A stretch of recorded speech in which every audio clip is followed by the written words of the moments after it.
everything you say, you also have to imagine your ideological enemy being able to throw back at you. This week, Trump's TikTok takes off, the world record egg returns, and our main topic, when, if ever, is it okay to film strangers in public?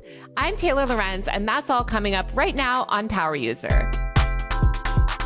We all know that anyone can become the internet's main character overnight. It doesn't even matter if you have social media yourself. You can be out in public and all of a sudden become the subject of a viral video that reaches millions. This week, we're talking about surveillance culture online and asking the question, when, if ever, is it okay to film strangers in public? Rebecca Jennings covers social platforms at Vox, and she wrote a great piece asking this very question. Rebecca, welcome to Power User. Thank you so much for having me. All right, so you wrote this great piece about filming strangers in public and the ethics and the history of all of it. Can you talk to me a little bit about where this began? Because it seems like almost overnight we went from filming people, taking their picture and putting it on the internet as maybe weird, rude, difficult, to now every time I step out in public, I feel like I'm being filmed. Yeah, there's such anxiety with it. And I think it really started with Tumblr and Instagram. There was even back in the early days, there was content that would go viral where it's like, oh, like look at these people in Walmart. I think People of Walmart is a kind of the original example of this. There was a blog that started in 2009, I believe, basically like collected photos of people in Walmart wearing, weird outfits or, maybe like doing kink or something. And obviously, a lot of like 10th graders got a lot of entertainment out of that. But, looking back, it's sort of like so much of this relied on, really fatphobic, really transphobic, really racist stereotypes. Yeah. A lot of it was just like, look at this ugly disabled person, Correct. Shopping for groceries. And I guess it's not 100% always visual. But a lot of early viral Twitter moments were built around sort of revealing personal information, people sitting next to someone else and live tweeting a date or live tweeting a breakup, or there was that famous plane interaction, right? Plane Bay, yes. So Plane Bay, I think, is another like kind of sea change moment. What started out as a simple seat swap on an airplane quickly became an overnight viral sensation. Alaska Air passenger Rosie Blair switched seats with a fellow passenger, then live tweeted as the woman who took her seat flirted with a handsome man next to her. And when the story really blew up, it came out that like the woman really felt like her privacy had been violated. And, they got calls to go on like the Today Show and the guy was there, but the woman was like, I don't really want to do this. And I think after that became known that she just wanted to stay out of the public eye, people really started to think like, hey, like, is what I'm consuming here, like, ethically sound? And would I want this happening to me? Because probably you wouldn't. Yeah. What changed since the pandemic started? Because I feel like really in the past year or two, this trend has escalated at the same time as we have more awareness about privacy than ever. Yeah, I think TikTok is so crucial here because not only does TikTok, incentivize making, really crazy videos or like doing something, to prank someone. Obviously, prank culture has been around forever, but, TikTok is like really kind of dangles that carrot of fame in front of you in a way that these other platforms haven't been able to. But what it also does is allows people on the other side to actually have a voice and be like, hey, like, this is the side of that story that you didn't see in that one little video where I was caught off guard. And because those videos are now going viral on TikTok, people are now understanding like, oh, like maybe we need to think about this stuff as we're consuming it. Yeah.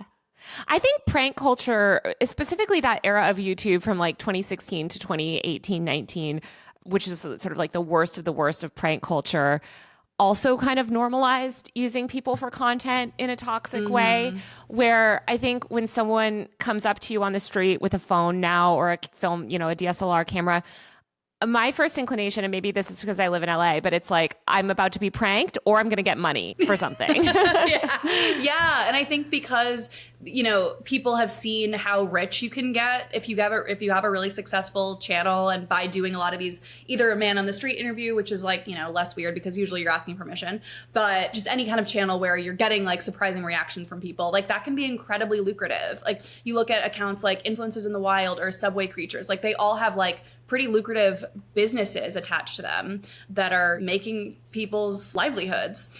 And so people see that and they're like, well, that's more, like if I can actually do that, then who cares if someone gets their feelings hurt? I think sometimes, though, it's beneficial, right? Like, I mean, I'm thinking of the account Watching New York, which it's these street style blogs, which I guess you could actually think back to even the blogging era when that street style blog era sort of started to explode, right? You had people taking pictures of people on the street, almost always with their consent because they would be posed. But even getting on some of these street style Instagram accounts can really help you make it, especially if you're trying to launch a career as like a fashion influencer or a content creator. So, I mean, is this always bad? Is it also an opportunity for the people being filmed to themselves get some clout? Yeah, totally. I think in so many cases it can go that way. And I think with street style especially, like there's a case basically like affirming the right to take a picture of someone in public and sell that photo. So that's like Bill Cunningham's like entire kind of thing. Right. And like, that's beautiful. I think street style forever. That's great. And I think especially in cases like when you think of Alex from Target, that was 10 years ago now. It was this kid who someone took a picture of because he was like this cute teenage boy that was working at Target, and then he got on the Ellen show. Like, Ellen doesn't exist anymore. I think that was so interesting because somebody took I remember it was a picture or video of him when he was working at the checkout line at Target, and then it went so viral on places like Twitter that he became this kind of overnight celebrity before eventually backing away from the public eye. Wow. Well, you're a very good-looking guy, but I just think it's strange that people are just taking pictures of random people they don't know. I mean, are you overwhelmed by this? Yeah. Yeah. I feel like we have that a lot where it's like, hey, this person's viral for being handsome or cute or attractive, right? I mean, we did an episode a couple weeks ago about kindness influencers and filming essentially unhoused people without their consent. In that instance, it's really exploitative. Yeah, no, I totally agree with that. And also, I think it's different when, if someone's posting something on Snapchat, it's not necessarily meant to go viral in the way that something posted on Twitter or TikTok or Instagram even. Like, it's much harder. Snapchat's a much more private interface, whereas like people that do this on TikTok, they're like, they want as many people as possible to see this video. And I think like sometimes the intention matters, just like with quote unquote kindness influencers. What sort of like legal complications is that having now, I guess? Because it seems like it's increasingly these videos that we thought were fun, or maybe you're out at a protest, like filming yourself and your friends. It's like that can then be used by the police or subpoenaed, So how do you see the sort of like legality of all of this playing out? Yeah, I think the legality stuff is so interesting because everything you say, you also have to imagine your ideological enemy being able to throw back at you. And so I think like, in this country, you are literally allowed to film anything in public. That's a very big First Amendment right. And that is ultimately a very, very good thing. It allows us to film like abuses of power, especially when it's like a matter of, filming the police if they're doing something. So you have this record of what actually happened. On the other hand, you have extreme invasion of privacy and as much as you would like to say, like, I want to send someone to cease and desist and take this photo down or take this video down that someone took of me, it's like, you really don't have a case there because it is legal. Not in America because we have free speech. Yes, which I think is extremely important. But like, I think that's 100%. why this is such a matter of like ethics and etiquette rather than a legal question because legally, I couldn't agree more. I mean, I think anytime we're asking the government to step in and solve problems like this, it's bad. I mean, right, as journalists, we need to be able to film things in public. And that's, a huge part of what we both do for our jobs. What do you think TikTok and Instagram and all these other platforms like responsibility is in all this? I personally wish that there was like a button that I could click that when I do upload public footage or whatever, it could just like blur everyone in the background's face. Or like you could just tap people and it could like blur their faces on CapCut or something. Maybe you can do that and I don't know how to do it. But I think it's kind of time consuming right now. And I feel like if that was just an easy push, I don't know, it could be really useful. Totally. I think there's like technological stuff they can do with editing tools like that. Or, they could, prompt something where it's like, hey, like, did you get this person's permission? That might be a little clunky. I don't know. Yeah, but there's, I feel like that is a barrier to posting, which they will never do. Right. But there's also, they could demonetize accounts that, repeatedly kind of invade people's privacy or seem to be. I don't like that either because I'm thinking of accounts like Film the Police and others. I mean, in that sense, you're directly filming someone with power. But I do think all of these things really, any sort of like top-down regulation or restriction from the platform level, I worry because it's going to be used against journalism. Right, totally. And I think that's the thing with any of this kind of discussion. Like, you have to imagine someone throwing your same argument back in your face when you want to use it. And I think, yeah, as people that believe in freedom of speech and as journalists, it's really, really hard to make any blanket statements about this kind of stuff. Like, other than the fact that some of it, a lot of it, is really icky and makes people like feel bad and is not speaking truth to power in any way. It's just used to shame people that are living their lives. And I think that's the issue. Yeah, it's also just things are just so easily taken out of context online, right? Yeah. It's like you can see something, even when you see something in person, right? You might film something that you think is entertaining or funny or scary or whatever, and it's like you don't know the context always behind it. Mm-hmm.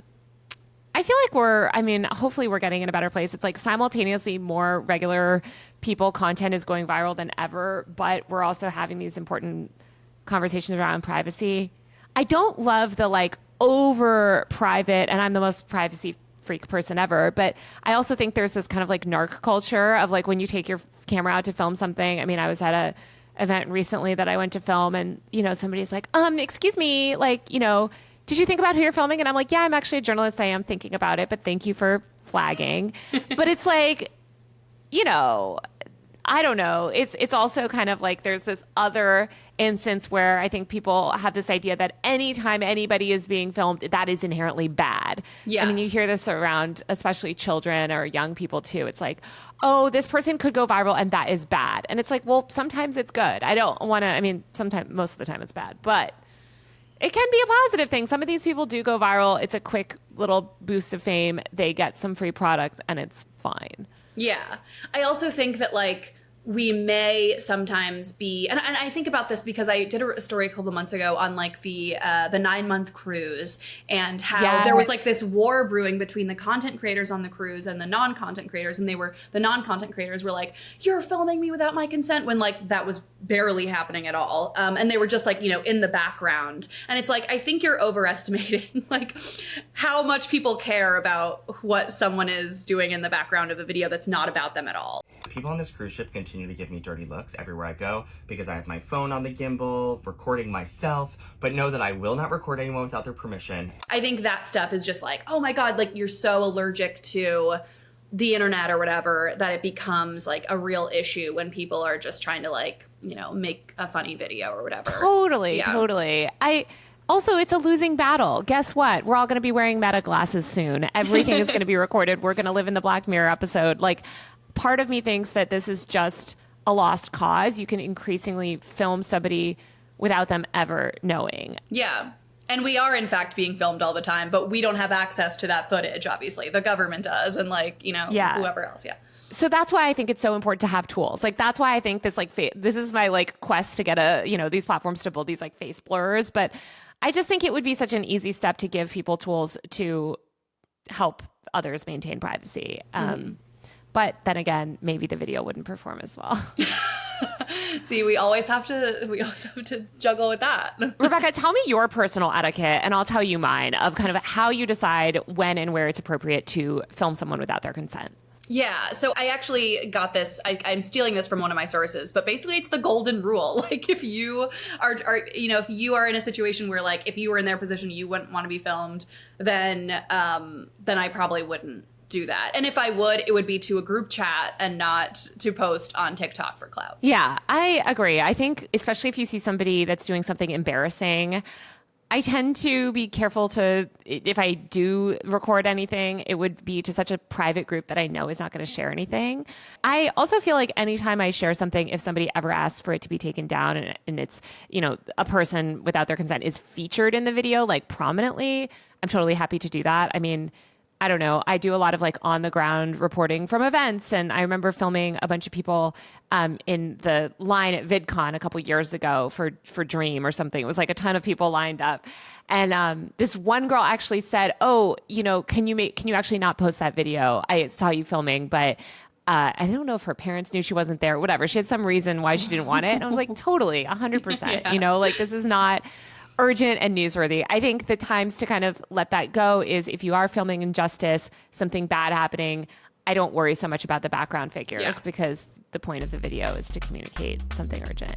Right. All right. Well, this is a great conversation. Thank you so much for chatting, Rebecca. Thanks so much for having me. All right. I'm here with my showrunner, Zach Mack, and we're going to talk about some of the big stories this week. All right, let's do it. All right, Zach, I don't know if you remember the world record egg from 2019, but it was basically this Instagram account that generated the most liked photo of all time, which is basically just a stock photo of a little brown egg. The goal was to get more likes on a single photo than Kylie Jenner, who at the time had the most liked photo. And it kind of just blew up and became this overnight viral phenomenon. It was founded by this UK marketer and a couple of his friends. They basically pivoted the account to raise awareness about mental health. It kind of petered along and everyone muted it and forgot about it until earlier this week when it came out in support of Palestine. Yeah, I actually remember, I think 5 years ago, however long it was, you were the one who told me about the world record egg. And I was like, I don't get it. And you were like, it's just for a record. It's just stupid internet. Yes, I spoke to the person behind it and all of that. I mean, it was a dumb stunt, but it's back now. And the account has come out in support of Palestine. Now, this is not the first time the account has gotten political. The world record egg was actually working with F. Jerry back in the day, the other big viral meme czar on Instagram. And they had this plan to criticize Donald Trump, actually. Since then, though, the World Record Egg account was sold. It was actually sold pretty recently to this Dubai NFT entrepreneur.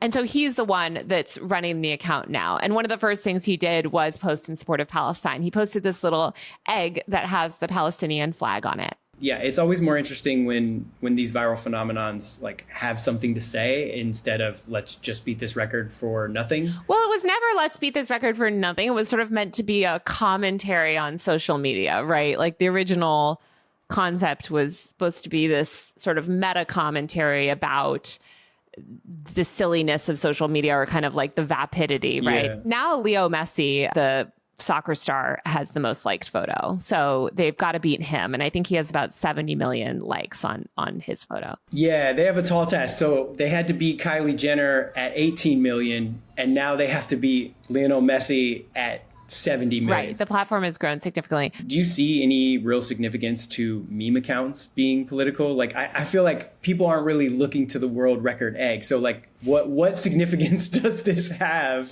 They're like, who do I vote for this November? What has the egg said?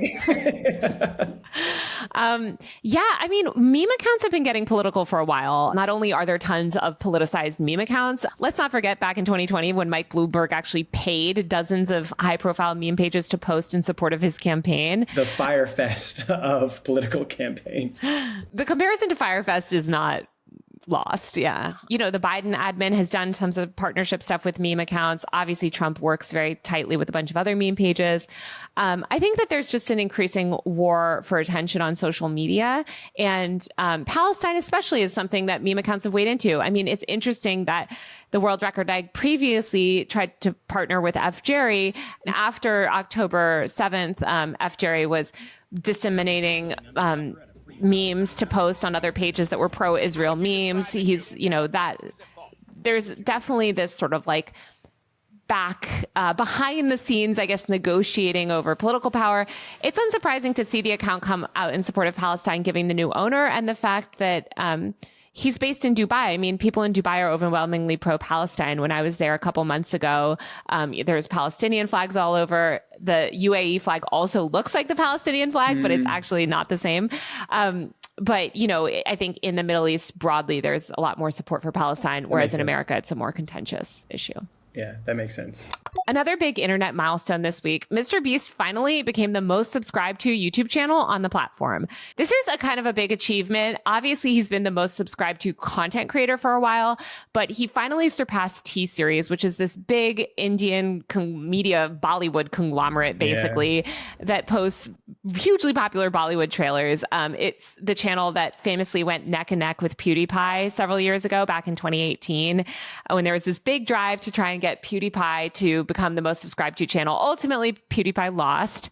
And now MrBeast has avenged PewDiePie's loss and conquered T-Series to become the biggest channel on the platform. Yeah, and I saw he shouted out PewDiePie on his tweet to like celebrate. He said, after 6 years, we have finally avenged PewDiePie. Yeah, I mean, did you see any like significance in the fact that he shouted out PewDiePie during this like huge moment for himself. The subscribe to PewDiePie movement, if you were on the internet in 2018, was dominant. I mean, it was famously like it became a meme. And also PewDiePie really inspired MrBeast. I mean, MrBeast talked about watching PewDiePie videos when he grew up. PewDiePie is really like the OG big YouTuber, and he got so far. So I think it's like, you know, PewDiePie walked so MrBeast could run.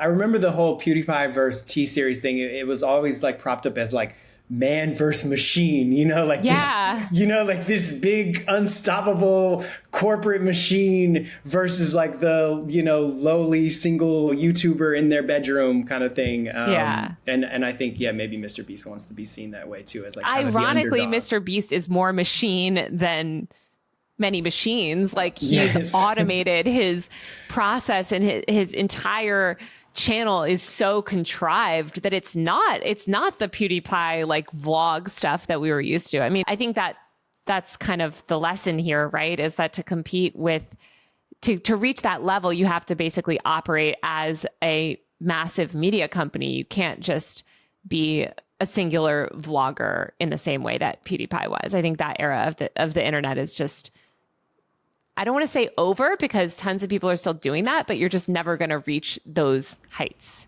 Right. Yeah, it just seems like since 2018, the industry has just professionalized so much. And MrBeast like really exemplifies the professionalization of YouTube content. Exactly. And he's just so like maniacal about like growth and metrics and optimization and all of these things that, frankly, I don't think PewDiePie, I mean, sure, he thought of them. He had a staff himself, but he wasn't as single-mindedly driven in that way. After PewDiePie lost to T-Series, I completely lost track of him. Like, I literally have not. Like, you're not watching his little baby dad vlogs from Japan? No, I'm not. What's he doing? He had a kid. He's a dad. Great. He moved to Japan. He's thriving. Another really popular content creator has recently entered the sphere. Donald Trump joined TikTok. And there was this long discussion and sort of back and forth on whether he would join. Kellyanne Conway, the Trump advisor, famously pushed him to join. Other members of his staff were more critical, you know, especially with the China connection that the company has. Ultimately, I think he recognized that it's a valuable political tool. He joined, and in under a week, he's already amassed 5 million followers. And he's just doing laps around Biden. Biden joined the platform back on Super Bowl Sunday in February, and he's only managed to amass around 350,000 followers and something like 4.5 million likes, which is absolutely pitiful for the president of the United States. Trump is just skyrocketing. And, you know, obviously RFK Jr. as well has already amassed over 1 million followers on the app and is hugely popular there as well. I think political content remains popular on TikTok. TikTok is actually a much more progressive app. It's full of a lot of young progressive people. But I think that the Republicans recognize that this is a valuable political tool, and they want to reach young people who are hugely disaffected and do not support Biden right now. Well, I also just think Trump is much more tailor-made for social media. Like, one, he's pretty online. He's a lot more outrageous. He's more memeable. He's more polarizing. Those are all things that play well on social media. Biden is very much sort of like a boring politician, right? I think a lot of it has to do with positioning as well. I mean, Biden's bio on TikTok is grows the economy. Like, do they know who they're talking to? Young people can barely afford their rent. And who cares if someone grows the economy for a bunch of billionaires? Like, I've heard from several TikTok content creators that bio specifically like really rubbed them the wrong way. And I think the content that he's putting on the app just is not hitting. But that being said, Trump has one video up there. I watched it. It's just Dana White introducing him, and there's like nothing to it. It doesn't have anything to say. Let's be clear. Trump has no coherent social strategy, but I think that's what makes him compelling to people is you don't know what to expect next. He's unexpected. As you mentioned, he's kind of tailor-made for social media. He's always going to perform well online. Trump has really been absent from a lot of social media aside from Truth Social. Why TikTok? Why now? I think Kellyanne was just ultimately successful in getting him onto the app. I think that he knows that he's facing big challenges. Obviously, legal challenges. He's now a convicted felon. I think he just knows that he needs to do everything that he can to get out the vote. And I think that he recognizes correctly that TikTok is a powerful tool to reach young people. Whether those audiences will be amenable, who knows? But there is a side of TikTok that is very pro-Trump. So recently, Instagram has been testing this new feature that will insert unskippable ads into your feeds. Basically, a bunch of users took screenshots of this thing called ad break with a countdown time. Unlike Instagram's current ads and stories, these ads can't be skipped. So they're going to force you to watch them in Instagram stories or reels, depending on where they roll this out. Meta did give a statement to TechCrunch saying that this was just a test. They're always testing new formats that can drive value for advertisers because, of course, that's the most important thing in the world is driving value for advertisers. I hate this so much. I think that doing this would just further destroy an already broken platform. Yeah, ads have really kind of interrupted the flow of Instagram as is. Think about how fast you're scrolling through TikToks and Instagram reels and like everything. And then suddenly having to like halt and just go 5, 4, 3, 2. It happens on Snapchat and it's annoying. Slow. It's so it's slow. Annoying. I imagine I'm annoyed that you just counted that down. That was too long for me. I didn't even get through the 5 seconds. I don't even want to hear one number. I just want to tap, tap, tap. You know, Instagram, as you mentioned, it's already so bloated with advertising that this would just be a nightmare. And I also think it shows how they're willing to basically deprecate the user experience as soon as their biggest rivals are out of the picture, like TikTok. I got to imagine this is going to screw up engagement, right? Like more people are going to get annoyed and log off the app because it is so And go where? The app, their main competitor that's been banned? Yeah. YouTube is a totally different use case. Yeah. I mean, to be honest, I use YouTube a lot less because of all the ads. There's just so many ads. There's ads to watch YouTube? A trailer. No, I don't pay for YouTube. Do you not pay for YouTube Premium? I don't pay for YouTube. You're doing free version of YouTube? That sounds horrible. Yes, I'm tired of paying for everything. I got so many subscriptions. Okay. YouTube is something I'll always pay for just because I spend so much time watching YouTube videos. I get it. They are annoying. I met somebody recently that has the free version of Spotify, and I could not last more than 4 minutes in the car. Wow. Because it felt like listening to the radio in the 1980s. That I could not imagine. I guess this is ultimately like just, the problem of as these social networks scale, they need to monetize. And I wonder if in response to this, they'll also roll out some sort of paid ad-free tier. Yeah. That would be great. I mean, it would suck. I don't want to have to pay for Instagram, but I don't want to deal with ads. Just ban all advertising everywhere. It's always annoying. Great. So my colleague Drew Harwell had a big scoop recently about this secret deal that TikTok proposed to the U.S. government back in 2022. Basically, amidst all of this escalating political drama, TikTok proposed this deal that I would say is completely unprecedented in the history of tech companies and the U.S. government. Basically, TikTok said that if the U.S. government would agree to it, the company would allow U.S. federal officials to pick TikTok's U.S. operations board of directors.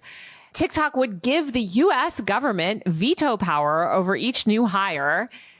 TikTok would pay an American company that contracts with the Defense Department to monitor its source code. And TikTok even offered to give United States federal officials a kill switch that would shut the app down if they felt like it was being a national security threat. The U.S. government declined, basically forfeiting potential influence over one of the most popular and powerful apps in the world to just ban it.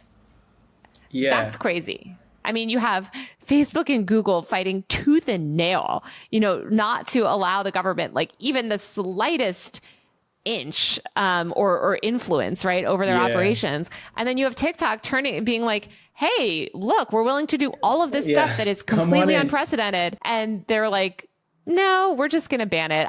I think this could really end up coming back to bite them if one of these court cases does make it to the Supreme Court, because especially with the free speech argument, you really have to show that you have pursued all of the less restrictive options before resorting to this ban, which I think arguably violates major civil liberties. Right. I think now that this has become public, it might end up sort of affecting that decision. But who knows if it'll even, be taken up by the court.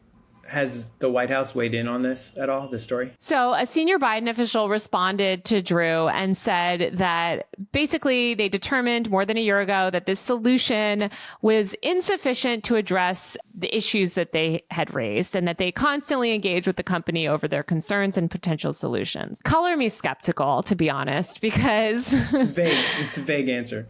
It's also just like, this was the proposal. You could have negotiated. You could have, to just reject it to me seems a little disingenuous.